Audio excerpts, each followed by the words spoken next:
How's it going, everybody? This is Astro here again, and welcome back to another Splatoon weapon analysis video. Today's video is going to be all about the N-ZAP 85. So let's jump into it by checking out this weapon's typing, stats, and version history. So to start things off, the N-ZAP 85 is a main shooter type weapon in Splatoon that was introduced in version 1.0 and was also the first weapon to be added to the game as free DLC. It can be purchased from the Ammo Night store for a value of 3,500 coins once you have reached level 5. As for its stats, the N-ZAP 85 has a range of 50, meaning that it will be your jack of all trades, mid-range type of weapon. Its damage, however, is a bit on the low side, being at only 27. However, it makes up for this with its high fire rate being at 75. As for its base damage, the N-ZAP 85 has a base damage of 28, meaning that you'll be spotting your enemies in 4 hits. However, if your enemies happen to be running a full set of defense up, meaning 3 mains of the ability or more, it will turn that 4-hit splat into a 5-hit splat. So you can run a little bit of damage up to retain your 4-hit splat status if you choose to do so. As for its sub-weapon, the N-ZAP 85 gets the Splat Bomb for its sub-weapon, whose primary use is to flush out enemies out of their hiding spots. And also, in the case of the N-ZAP 85, since it is a mid-range shooter, you can use the Splat Bombs to extend your effective range, allowing you to splat your enemies from a distance. And finally, for its special weapon, the N-ZAP 85 receives the Echo Locator, which is a fantastic special that allows you to track all of your enemies on the battlefield for a specific amount of time. And your teammates also benefit from this as well. So overall, the N-ZAP 85 is a very strong mid-range shooter. It has a very high fire rate that makes up for its low damage that will allow you to ink turf as quickly as possible. And it shares great synergy with the Splat Bombs and the Echo Locator, allowing you to play a variety of roles, whether that being aggressive with the Splat Bombs or more of a supportive role with the Echo Locator. As for its version history, the N-ZAP 85 got all the buffs, whereas the Echo Locator got all the nerfs. So, in the case of the N-ZAP 85, in version 2.2, the walk speed while firing has been increased by 11%, meaning that you can now circle strafe your enemies a little bit easier, as well as simultaneously making yourself a little bit harder to hit. As for version 2.7, the first 2 buffs that the N-ZAP 85 received were a little bit hard for me to decipher at first. So the first buff is that the radius of the droplets that fall before the shot hits has been increased by about 7%. So to me, I believe that this means that with the increase in the radius, that will make the overall size of the ink droplet a little bit larger. So you can give yourself a little bit of breathing room in the event that you miss a couple of shots. Because with the now increased size of the droplets, whether or not the shot hits or not, it will then create an extended splash range due to the increased size. So regardless of whether you hit or miss your enemies, you'll still be doing a little bit of damage to them. And the second buff is that the intervals between the droplets that fall before the shot hits have been reduced. So now the droplets while firing will be in close proximity to each other. And coupling that with the weapon's very high fire rate will make it very difficult for your enemies to escape your shots. And finally, with the introduction to Special Depletion, the N-ZAP 85 falls under the light category, which means that in the event that you get splatted, you'll be losing as low as 40% of your special meter. As for the Echo Locator, in version 2.0, it increased the amount of turf that's needed to be inked for filling the special gauge from 180 points to 200 points. So to help mitigate this loss, you can run a little bit of special charge up to charge your Echo Locator as quickly as possible.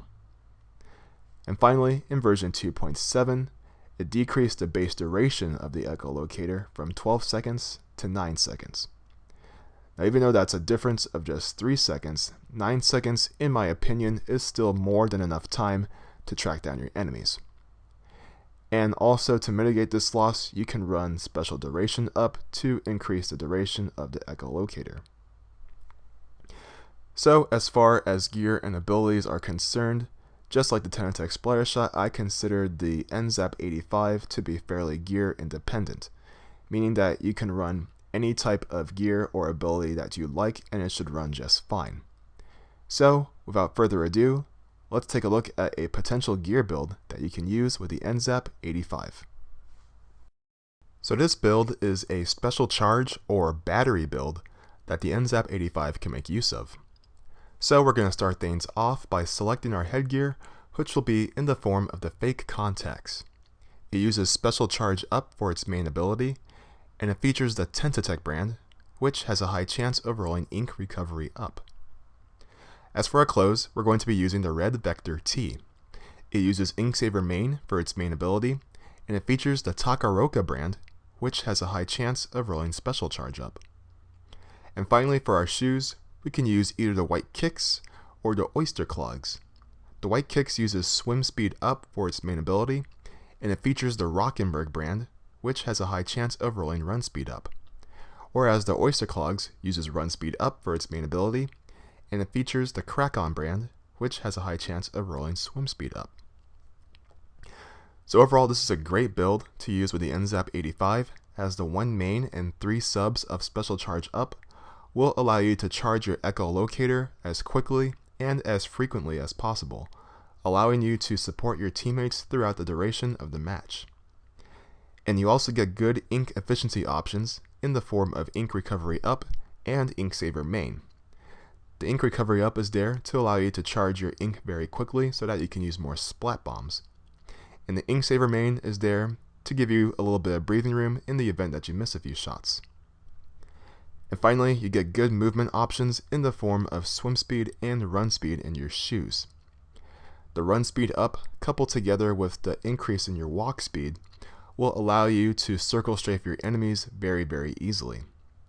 And the swim speed up can be used to either retreat or reposition yourself to launch another attack. Now you do have to be careful when using this build since there's no ink resistance, so you have to be aware of your positioning and movement when you're near enemy ink. So if enemy ink is a concern for you, I've designed an alternate build that also accomplishes the same purpose. So we can take a look at that build right over here. So for this alternate build, we're going to once again be using the fake contacts for our headgear, as it has the special charge up main and the ink recovery up subs thanks to its N-ZAP branding. However, this time for our clothes, we're going to be using the Sunny Day T.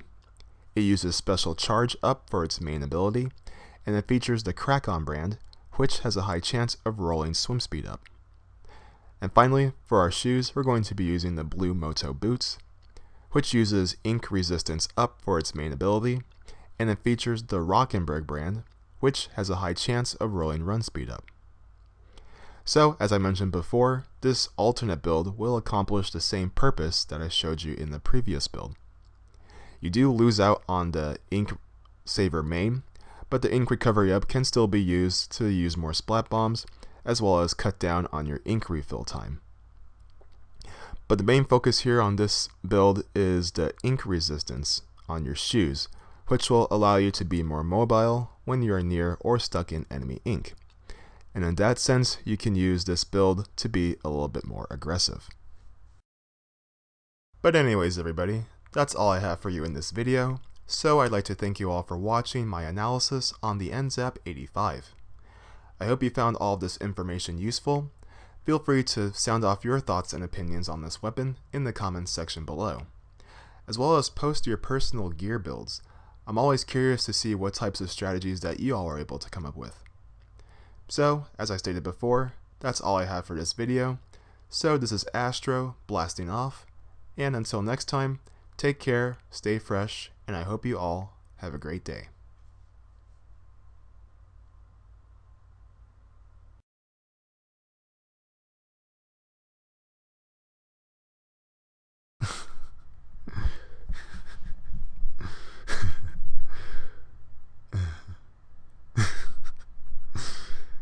Okay, ready?